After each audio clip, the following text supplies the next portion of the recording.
Por essa nem o fantasma esperava.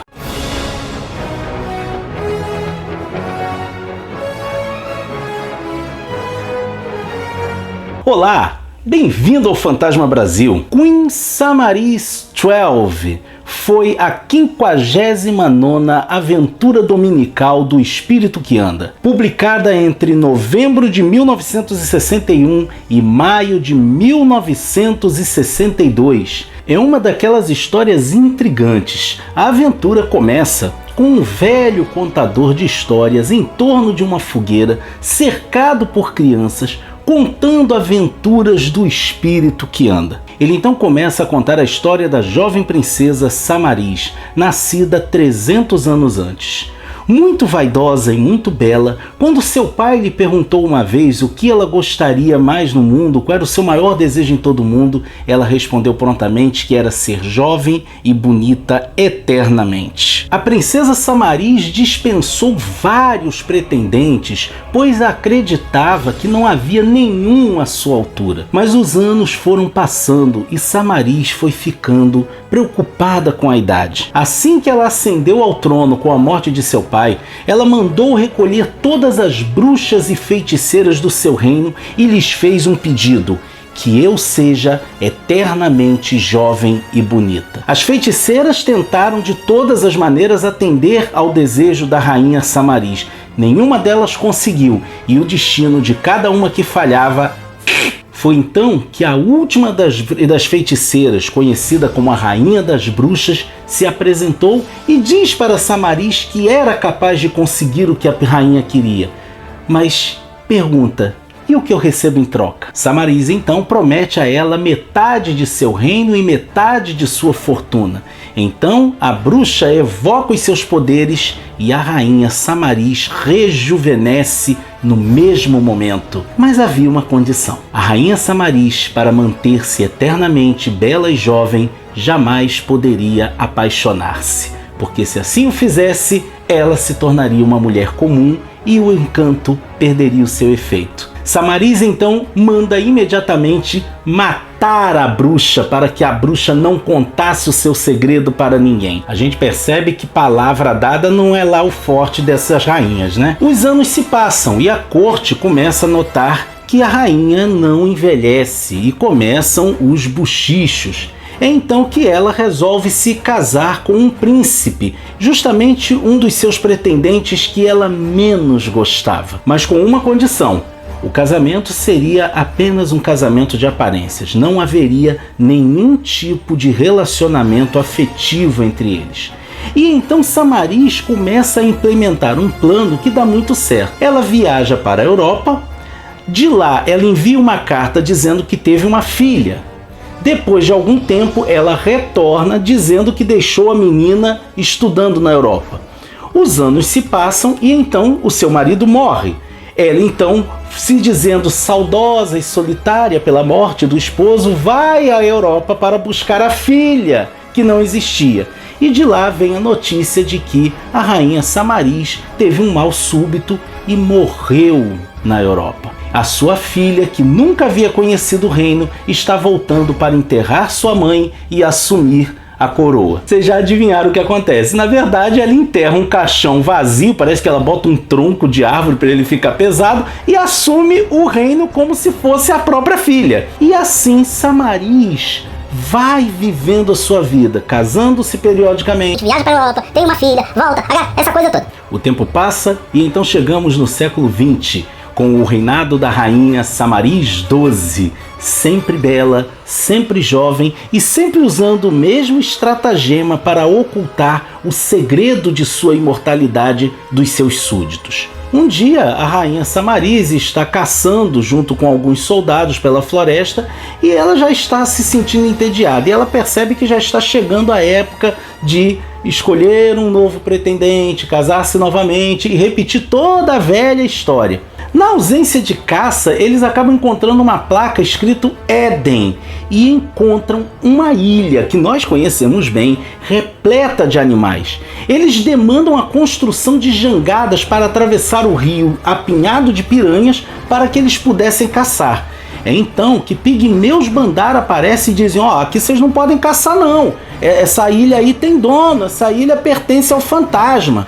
A rainha Samaris não gosta de receber ordens, ninguém nunca deu ordem para ela quer peitar lá os caras. É nesse momento que ela manda abrir fogo contra os Bandar. Os soldados ainda falam: olha, eles são pigmeus, as flechas são envenenadas, sabe, um arranhão é morto, etc. Eu não quero saber, atira neles. E é quando surge o espírito que anda. E, gente, o encontro do fantasma com a rainha Samaris é um barato, porque ele põe ela no devido lugar. Ele diz: ó, aqui você não pode caçar, isso aqui é propriedade particular. E ela fala: eu sou a rainha Samaris, não sei o quê. E o fantasma mostra que eles não estão ali sozinhos, eles dão um assovio e milhares, centenas de tambores começam a tocar, porque eles estão cercados pelos Bandar. E ele diz: eu tô salvando a vida de vocês, eu tô impedindo que vocês todos sejam mortos, porque os Bandar estão fazendo o trabalho deles. Samaris não quer ir embora. Sabe o que o fantasma faz, cara? Ele pega ela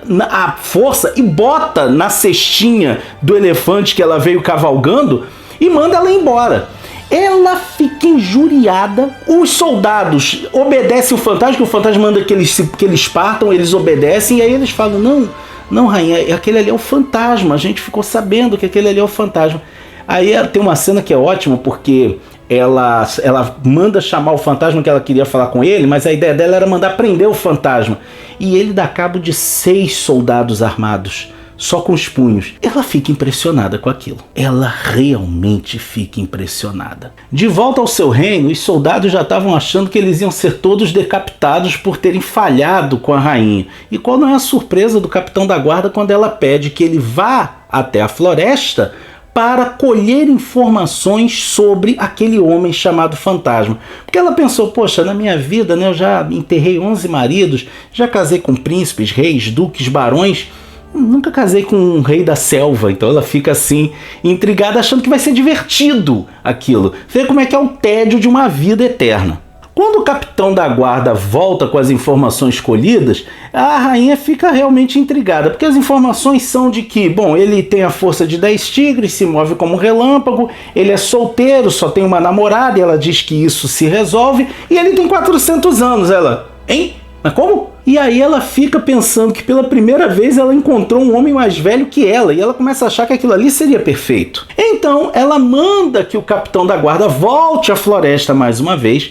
para tentar falar com o fantasma, pedindo desculpas pela atitude dela quando eles se conheceram e convidando-o ao palácio.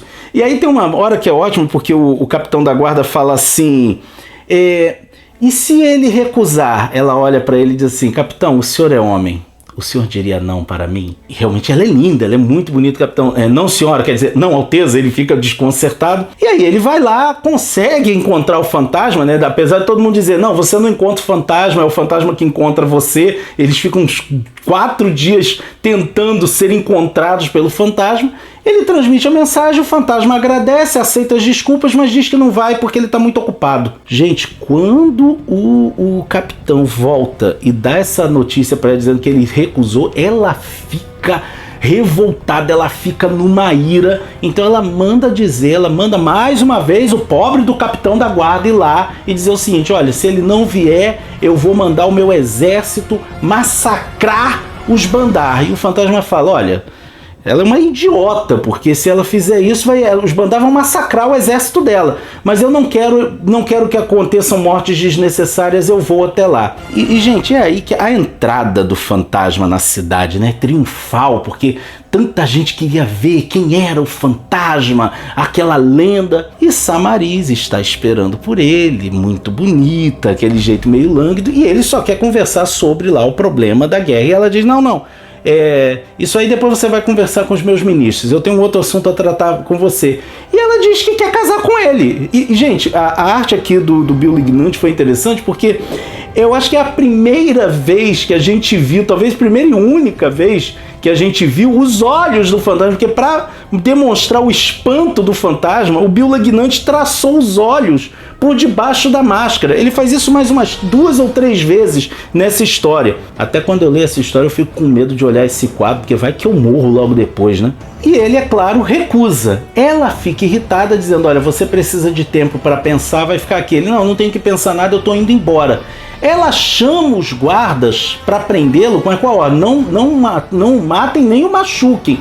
E, gente, para tentar segurar o fantasma sem machucá-lo, não é uma tarefa fácil. É necessário todo um destacamento da guarda para poder segurá-lo. É uma cena realmente impressionante, né? Foi todo o regimento da guarda foi que conseguiu realmente capturá-lo. E ela fica ali querendo convencer que ele se casasse com ela, e até que ela revela o segredo dela. Ela fala assim, eu tenho 300 anos, ela conta toda a história. E é interessante que quando ela conta a história, o fantasma pensa assim, pobre menina, ela é louca, ela é maluca.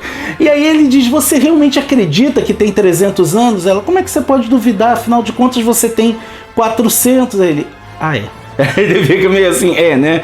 É então que Samariz, depois de mais uma recusa do fantasma, vai até a cela, abre e diz, eu te amo. Ela confessa que ela estava apaixonada pelo fantasma. E ela acreditou, tá ouvindo, bruxa morta? Depois de tanto tempo, a tua magia já não deve funcionar. Eu amo ele, eu te amo, aquela coisa.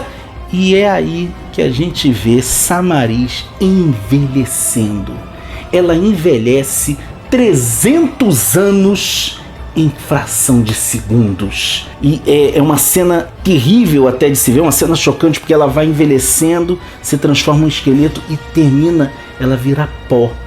E é dito que o próprio fantasma ficou muito abalado com aquela história. O que é interessante é que a gente não tem muita certeza se essa história aconteceu ou não, porque afinal de contas é uma história contada por outro, não é o fantasma quem conta essa história, não é uma história que está nas crônicas, é uma história contada por alguém. Talvez seja mais uma das lendas sobre o fantasma, embora, segundo o texto da própria história, o velho sábio que está contando essa história nunca mente, nunca inventa.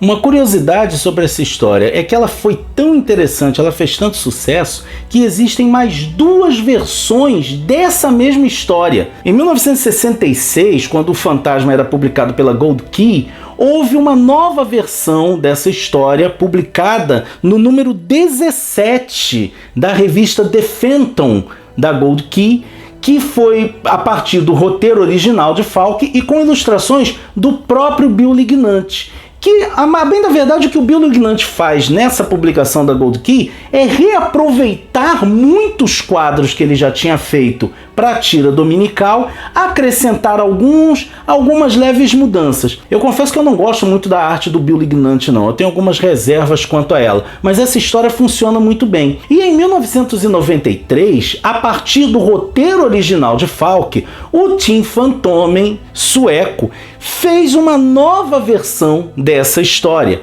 Dessa vez com ilustrações do Romano Fellman e do Germano Ferri para a Fantomen número 25 do ano de 93.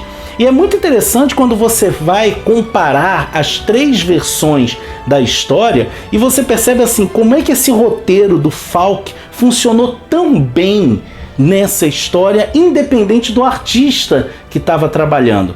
Eu até gosto muito do trabalho que foi feito pelo Fellman e pelo Ferri, porque você percebe um maior dinamismo nas imagens, e inclusive eles tiram a parte em que os olhos do fantasma aparecem. É a única coisa que eu acho que eu teria mantido da história original, acho que isso poderia ter sido mantido, mas a arte do Fellman e do Ferri para essa história ficou realmente muito bacana. E é interessante quando você pensa nisso, que é uma aventura que tem esse caráter sobrenatural que nas histórias do fantasma nunca foi tão explorado assim, pelo menos no período em que Falk escreveu. Mas ela termina com essa dúvida: essa história aconteceu ou não. Se você gostou do nosso vídeo, não deixe de curti-lo e compartilhá-lo nas suas redes sociais. Se você quiser ajudar o nosso canalzinho a continuar com o seu trabalho, não esquece, quando você fizer suas compras na Amazon, faça pelos links do Fantasma Brasil que estão aqui na descrição do vídeo. E não deixe também de se inscrever no nosso canal e de nos acompanhar nas redes sociais, Facebook, Instagram e Twitter. Assim, você fica por dentro de tudo o que acontece no fascinante universo do espírito que anda. Ok? Vejo você por aí, hein?